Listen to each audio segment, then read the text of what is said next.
Hi and welcome to my YouTube channel. On the bench today we've got yet another unboxing. Another eBay purchase, this one.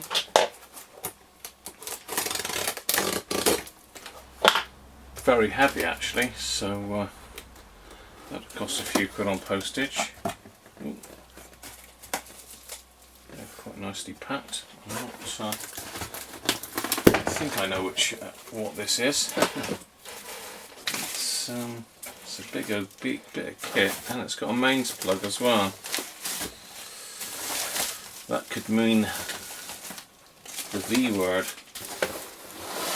Could be an old valve radio. I do like the bath sponge method of packing. That's that coming useful for something, I'm sure. Oh, that goes all over the floor. Oh, God, dear. There's a lump. Box out of the way. Now we've got the top and bottom of it, so we really want to be laying it on its face. Let's get rid of that hard plastic turntable for a minute.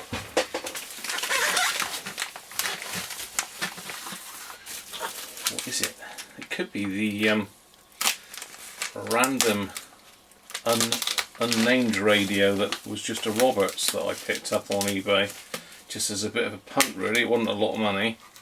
I just thought, well, I like Roberts radios, I collect them, so it certainly didn't look like anything I had.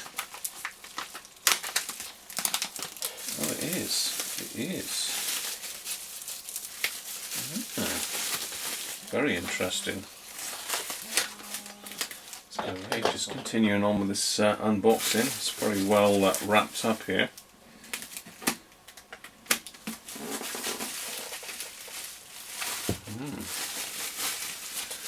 This could be the start of my valve career on YouTube, I think. I was trying to avoid it, but you know, it's going to come sooner or later, won't it?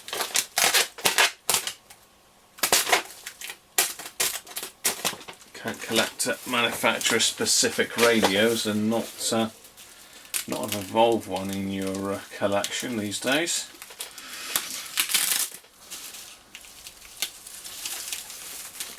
This is really trussed up like a Christmas turkey, this is. How does that come apart? I can't find the opening. Oh, hang on, I can see. I want to get in, I want to get in. Well, it's definitely a Roberts. It's got a nice enamel badge on it.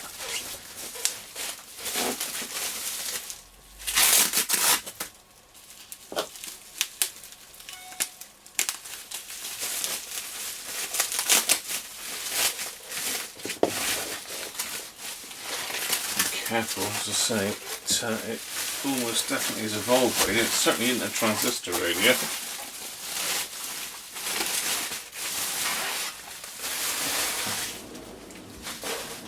Right, welcome back to this unboxing. As yet, there's nothing marked on this radio as to what it is. I've just picked up Radio by Jonathan Hill. Cracking book this. If you collect radios, you need this book really.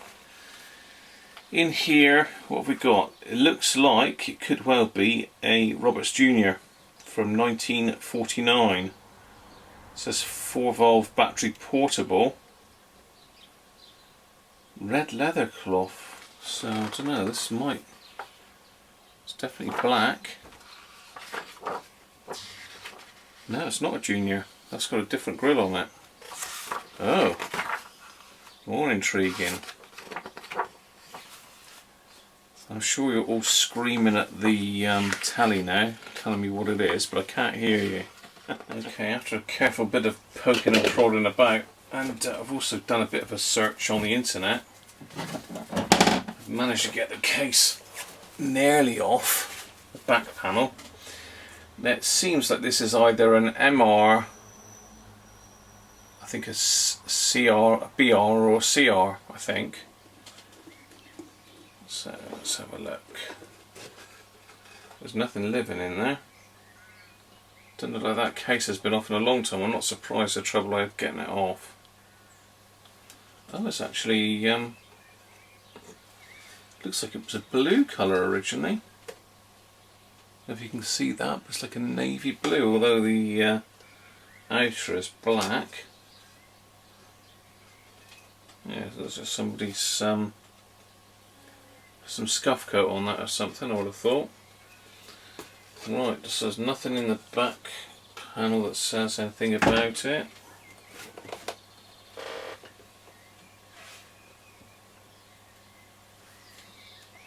Someone's written there, batteries AD4 1.5 volts and B107 90 volts.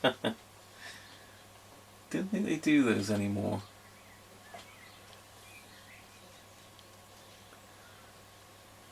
Okay.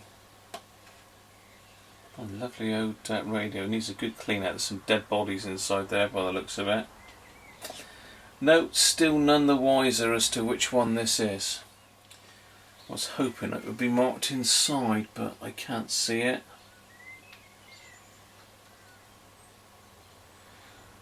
Looks quite nice though. All the original electrolytics, unless they're stuffed in underneath. They might be stuffed. Valves. Might be able to actually work it out from the valves. Let's have a look. I'll say it's one of 3 radios. One of them's got a grill on the back, so it's definitely not that one, which I think's the MR. So I think it's a BR or CR or something like that. So we've got one there, which is a DL94.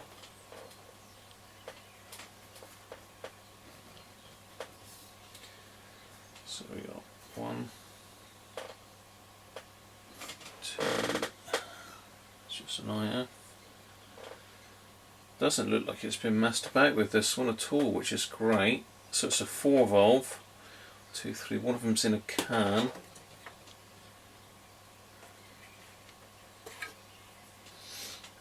Let's have a look what that one is. That is a DAF91.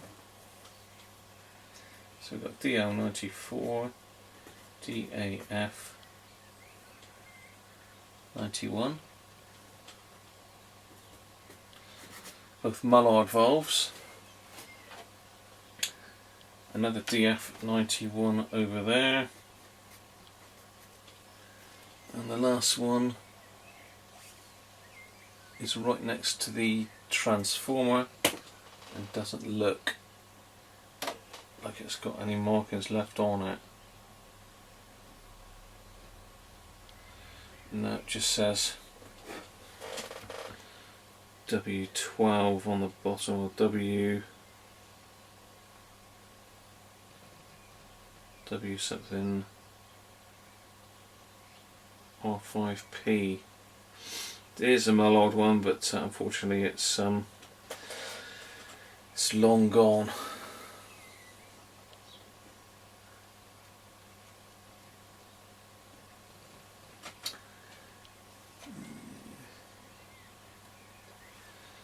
Well, as I say, it's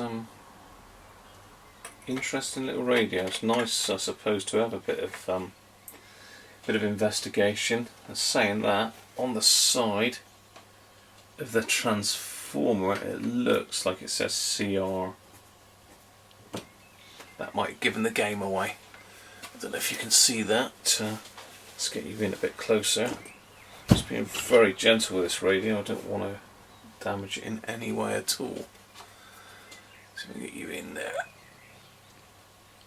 Can you see that just there? Not sure if you'll be able to see it from that angle. Maybe there.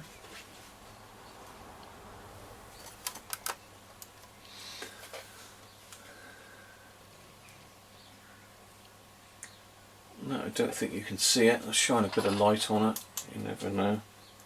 Might help. There we go.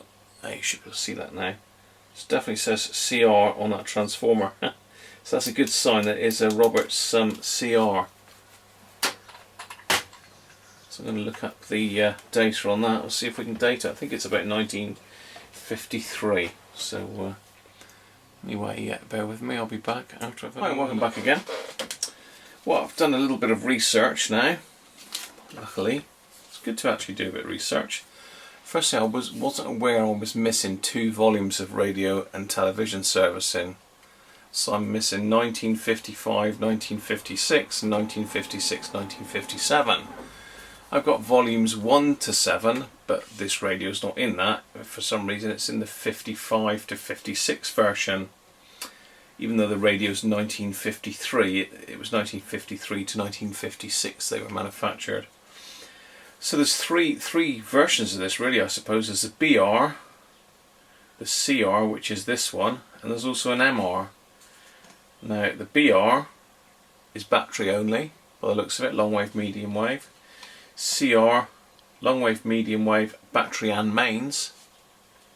And the MR is long wave and medium wave mains, and they were all made between 53 and 56.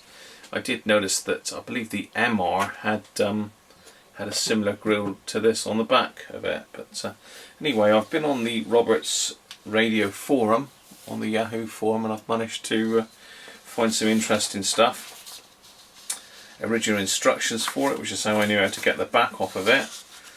I say I very carefully levered the brass screws out with a small screwdriver and something else just to protect the case to lever against. So just pop them out from that. So yeah, there's an original guarantee card for one there. Look. Looks like an envelope and guarantee card as well. It's great stuff to have, isn't it? And what I really like is some actual old adverts for it. Brilliant. So this is an old advertising book. So BR, MR and CR. The pricelet of the CR back in 1953 was £22. It looks like 1 shilling no pence, I would think that is. That's probably a lot of money these days. Even had a carrying cover. I wouldn't like to lump that around in a carrying cover. So tech spec CR then. So we've got a DK92 heptode frequency changer, DF91, HF pentode IF amplifier, DAF91 diode pentode detector and LF amplifier, and DL94, which is a pentode output amplifier. Which one was I missing then? So one of those. DL94 is the output, DF91. So it would be the other valve that I pulled out would be the DK92 then. So yeah, very interesting. So it tells you yes, 7 watts power consumption. I don't know, that doesn't equate to the output power, but I should think it's quite good.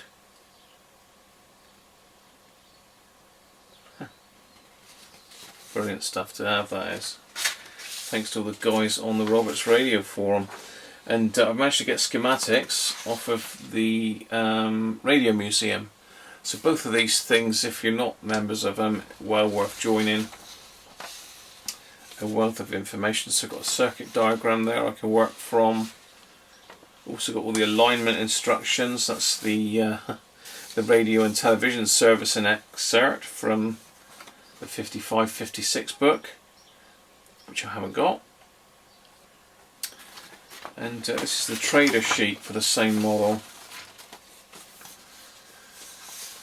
So again, all different valve layouts look. So V1 is the one that I couldn't suss out because I couldn't see it.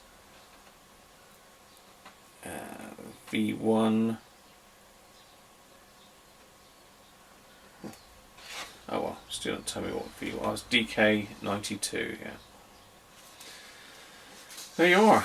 So, as I say, that's just the information sheet from the Radio Museum. As I say, I'm not advertising for them, but well worth joining. So yeah, well pleased with that. Shame it's not in the original blue. I'll give it a bit of a wash. You never know, it might come back blue. But anyway, thanks for joining me, and as I say, I need to do a fair bit of swatting up on this one first before I mess with it. I need some other gear as well. Really need a variac and mains isolation transformer. I've got an isolation transformer, but it's just a bare transformer, no box. So hopefully someone one day will help me put that into a box and wire it all up, because it is a nice old transformer. Thanks for joining me, and see you again soon.